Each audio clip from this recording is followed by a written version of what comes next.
Asante Mheshimiwa Osoro, Mheshimiwa Rais, naibu wetu wa Rais na watu wa Gilgil, hamjambo?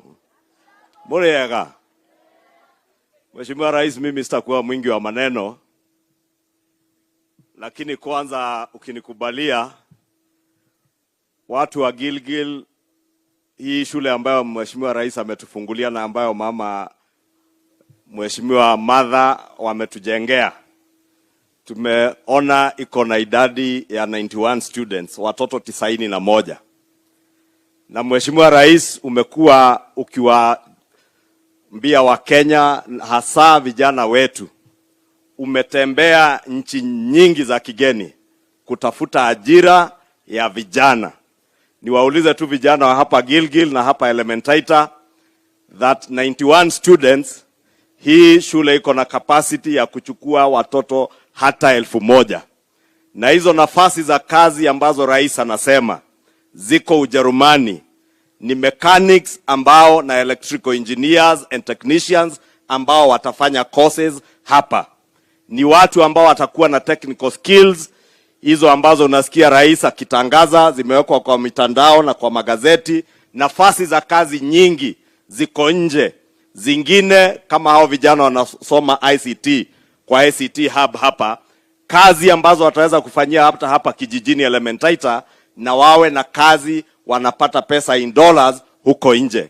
So nianze tu kwa hiyo kuwauliza vijana, mkubali kujisajili wengi, muingie kwa hii shule ili iwe kwa manufaa kwenyu. Your Excellency, nimesikia yale yamesemwa. Najua Osoro ni wakili mchanga kidogo na najua ako na kesi mingi mahakamani. Lakini ni kushukuru rais, sababu jana wewe na kiongozi wa mahakama, her ladyship the Chief Justice, kiongozi wetu wa bunge, Speaker Wetangula na Speaker Kingi, mulifanya mkutano wa dharura na mkakubaliana vile sisi wote wa Kenya tumekubaliana ya kuwa janga la ufisadi limo kwa nchi yetu. Na mmetuambia kwa siku chache zijazo, idara zote za serikali, idara ya mahakama, bunge, executive yenye unaongoza, tuweke mikakati ya kuhakikisha ya kuwa ufisadi umetolewa kwa kazi ya umma na nchi yetu. Na Mheshimiwa Rais, ni kushukuru na ni kuhakikishie ya kuwa sisi katika bunge, ile mambo yote ambayo itahitajika tufanye kama wabunge kusaidia kwa vita dhidi ya ufisadi, sisi kwa bunge tumo tayari na tutakuwa tayari, ili kama ni sheria inahitaji kubadilishwa tutabadilisha. Kama kuna policy or administrative reforms zitahitajika, tuko tayari kuhakikisha ya kuwa hayo yote yamefanyika.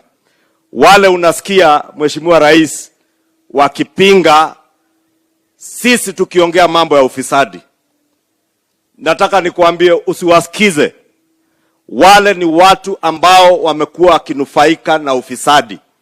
Hata hao Osoro wanasema, wale ulisikia jana wakipinga huo mkutano, ni wale ambao wamekuwa wakinufaika na ufisadi na mambo ya kuteka nyara uchumi na nchi yetu kupitia ufisadi.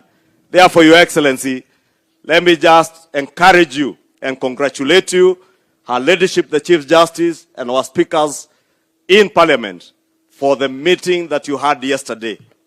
And Your Excellency, since we are now all agreed as Kenyans that corruption, state capture are a danger not just to us as a nation today, but even to future generations, that corruption remains the single most threat to our nation's welfare, Your Excellency.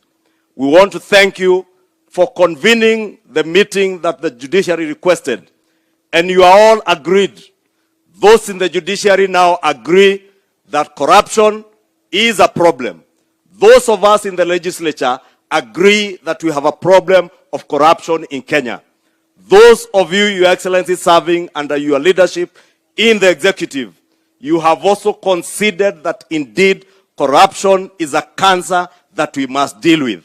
I want to give you the highest assurance, Your Excellency, as your majority leader in the National Assembly, that whatever policy, administrative or legislative interventions that you require from Parliament, we shall be at the forefront of ensuring that those administrative, policy or legislative reforms are enacted to help us deal with the cancer and scourge of corruption and state capture in this country.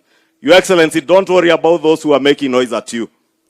That you agreed at the request of our judiciary to convene a meeting to discuss the question of corruption.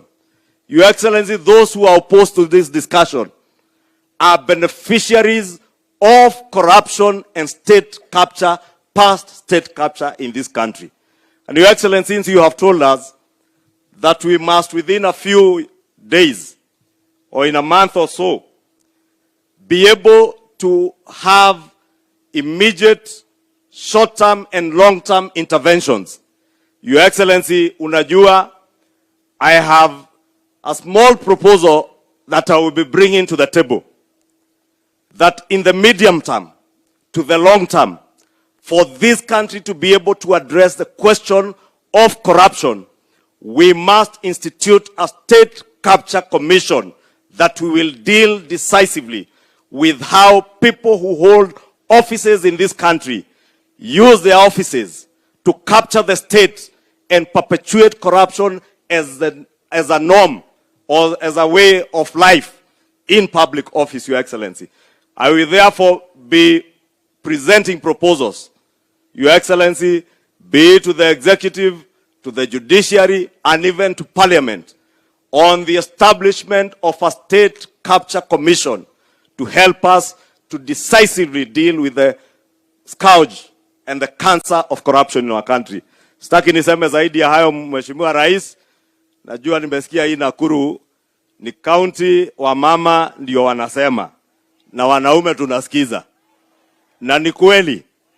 Sababu ukiangalia kutoka hapa hii Gilgil constituency, Mheshimiwa Mother akiongea bunge, sisi wote, hata mimi, huyu tu Mother ndiye anaweza kuniambia bunge majority leader sit down, na nakaa chini bila kuuliza swali. Sababu she is our first chairperson of the speakers panel. Kutoka Speaker Wetangula, utoke kwa Deputy Speaker, the third most powerful person kwa bunge la kitaifa ni mbunge wenyu hapa Gilgil. Na tena unajua, this is the only county iko na wamama wengi wamechaguliwa viti za ubunge, hata Senate, na governor mwenyewe mwenye naita kukaribisha, governor wetu wa nguvu, Mama Susan Kihika. Kwa hivyo kwa heshima nimuulize governor wetu, Her Excellency Governor Susan Kihika, aje aseme yake machache. Si huyu governor ni wa nguvu? Na Mheshimiwa Rais, unakumbuka wakati tulikuwa natafuta serikali, baadhi ya wale viongozi shupavu ambao tulijua hawawezi tetemeshwa na mtu yeyote ni huyu governor Susan Kihika.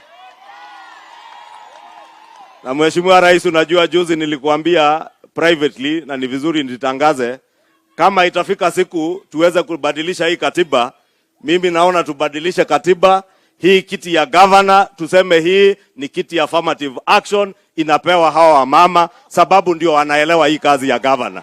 Asanteni, karibu governor.